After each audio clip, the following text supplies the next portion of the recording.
বিএনপির একজন বিদ্রোহী প্রার্থীর এক কর্মীকে হত্যা করা হয়েছে।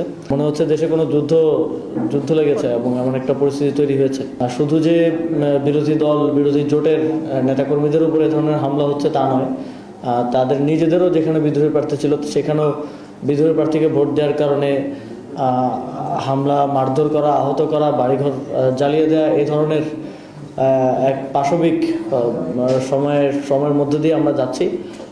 মানে মনে হচ্ছে দেশে কোনো যুদ্ধ লেগেছে এবং এমন একটা পরিস্থিতি তৈরি হয়েছে। তো এটা খুবই দুঃখজনক। বাংলাদেশের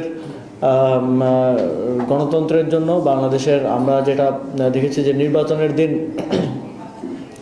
বাংলাদেশে কোনো প্রকার খুনাখুনি ছাড়া এটা মনে হয় একটা নির্বাচন যেখানে কোনো প্রকার লাশ পড়েনি। যদিও আজকে আমরা নির্বাচন পরবর্তী সময়ে এসে আমরা সেটা বলতে পারছি না। নির্বাচনের ফলাফল ঘোষণার পর থেকেই এই সন্ত্রাসী কার্যক্রম শুরু হয়ে গিয়েছে। আমরা দেখেছি যে বিএনপিরই একজন বিদ্রোহী প্রার্থীর এক কর্মীকে হত্যা করা হয়েছে এবং বিভিন্ন জায়গায় আমাদের প্রায় প্রত্যেকটি আসনেই যেখানে জাতীয় নাগরিক পার্টি কন্টেস্ট করেছে সেখানে আমাদের নেতাকর্মীদের উপর হামলা করা হচ্ছে এবং যেখানে আমরা নির্বাচনে অংশগ্রহণ করিনি, আমাদের জোটের প্রার্থী অংশগ্রহণ করেছে, সেখানেও হামলা করা হচ্ছে।